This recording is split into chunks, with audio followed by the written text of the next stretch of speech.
အားလုံးပဲမင်္ဂလာပါ77 Sport နေပြန်လည်ကြိုဆိုလိုက်ပါတယ်ဒီနေ့မှာတော့ Superman ဒီရောက်ရှိခြင်းနဲ့ပြစ်ချက်မရှိတော့တဲ့ကွင်းနယ်ဆိုတဲ့ topic နဲ့ပတ်သက်ပြီးဆွေးနွေးသွားမှာပါ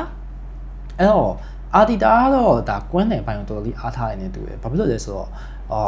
အာဒီတာဒီလည်းကွင်းနယ်ကစားသမားဖြစ်တယ်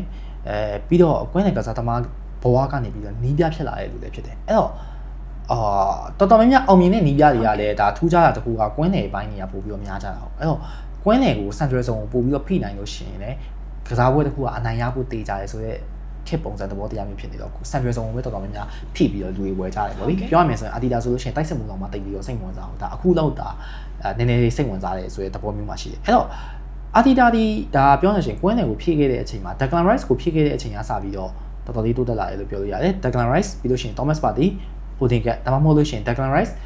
Miguel Moreno Odegaard ဒါမှမဟုတ်လို့ရှိရင် Declan Rice Jorginho Odegaard ဒီ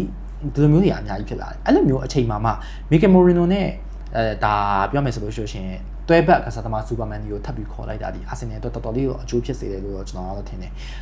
ကဟန်ဖက်ကလည်း Odegaard နေရာမှာဆင်းကစားနိုင်တာပြီလက်ရှိဆိုလို့ရှိရင်ပြီးလို့ရှိရင် Declan Rice မရှိတဲ့အချိန်မှာလည်းSuperman နဲ့ Miguel Moreno နဲ့တွဲနိုင်တာပြီဒါ Jorginho တို့ Thomas Partey တို့ကတော့ဖယ်လိုက်တော့ဗောနော်ကျွန်တော် Thomas Partey ကတော့တက်တိုးမယ်ဆိုတော့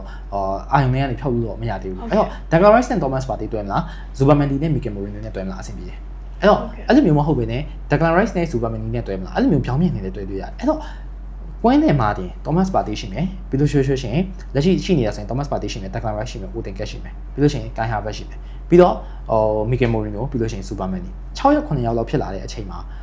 ကွင်းနယ်ပိုင်းဆိုင်ရာတော်တော်လေးကို perfect ဖြစ်နေပြီလို့တော့ကျွန်တော်ထင်တယ်ပြီးတော့နောက်တစ်ခုဒီပါလဲဆိုတော့အဲ့လိုမျိုး perfect ဖြစ်ရတဲ့အကြောင်းရင်းတည်တယ်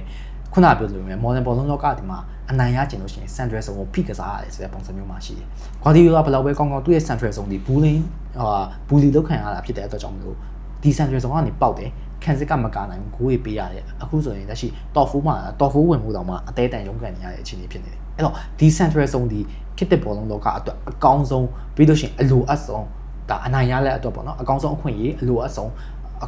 ပြောရမယ်ဆိုလို့ရှိရင်ဖြည့်တင်းမှုတစ်ခုဖြစ်လာတယ်လို့သတ်မှတ်ခြင်းတယ်ပေါ့နော်အဲ့တော့ Superman ရောက်လာခြင်းအပြင်ဘာဒီတိုးတက်လာနိုင်လဲလို့မေးလို့ရှိရင်တော့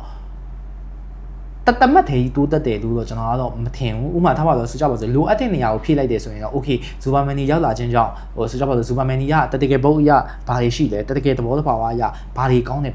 ဆိုပြီးကျွန်တော်တို့ပြောရလိမ့်မယ်ဒါပေမဲ့ပြည့်စုံပြီးသား Arsenal မှာကွင်းနယ်ပိုင်းပြည့်စုံပြီးသားထပ်ဖြည့်တာဒီ squad depth အရာရယ်ပြီးလို့ရှိရင် versatile ဖြစ်သုံးနိုင်မှုရယ်ဟုတ်ကဲ့ Miguel Moreno တိုက်စစ်သုံးမယ်ဆိုလို့ရှိရင်လည်း Superman ရှိနေအောင်လို့ပြောချင်တဲ့သဘောဒီဘာလဲဆိုတော့အဲ့တော့တိုက်စစ်ကိုပို့လိုက်နိုင်အောင်လို့ဒါမှမဟုတ်လို့ရှိရင်ကွင်းနယ်မှာ squad depth ရှိအောင်လို့ကစားသမားအကောင်းတွေကိုခေါ်ထားတယ်လို့ပဲကျွန်တော်ကတော့ထင်တယ်ဥပမာ Thomas Partey ကိုဘေးပို့လိုက်မယ်လို့တော့မပြောဘူးဆိုပေမဲ့ Thomas Partey ရဲ့အသက်30ကျော်အရွယ်ကိုရောက်လာပြီအဲ့တော့သူ့နေရာအတွက် Superman ကိုဖြည့်တာလားဒါမှမဟုတ်လို့ရှိရင် Miguel Moreno ရောဗမာတုံးပါလေဒါတွေကတော့စိတ်ဝင်စားဖို့ကောင်းတယ်တိုးတော်ညာလည်းပဲကျွန်တော်ထင်တဲ့အရာတစ်ခုကတော့ဗာလဲဆိုတော့ကွင်းလေဘိုင်းကိုတိုက်ဆက်ပိုင်းတုံးတာဒါကွင်းလေအစုအဖွဲ့ကိုပို့ပြီးတော့ကောင်းနေအောင်ပြောရင်အရန်ကုန်ကနေထလာတဲ့ကွင်းလေကစားသမားတယောက်တာelite level ဖြစ်နေအောင်ဒါပြောလို့ရှိရင်ထိပ်တန်းအဆင့်တန်းဖြစ်နေအောင်တို့အာတီတာကတော့ကွင်းလေကိုဖြစ်နေတယ်လို့ပဲထင်တယ်အဲ့တော့ပြောနိုင်တာခံမှန်းနိုင်တာကြီးဗာလဲဆိုတော့တေချာတာတစ်ခုဒီ Premier League မှာArsenal ဒီလက်ရှိမှာအကောင်းဆုံးကွင်းနယ်တစ်ခုကိုပိုင်ဆိုင်ထားတယ်ပြီးတော့အင်အားအတောင့်တင်းဆုံးကွင်းနယ်တစ်ခုကိုပိုင်ဆိုင်ထားတယ်နောက်ရာသီမှာလည်းပိုင်ဆိုင်လိမ့်မယ်ဆိုတဲ့သဘောတရားပဲပေါ့လေ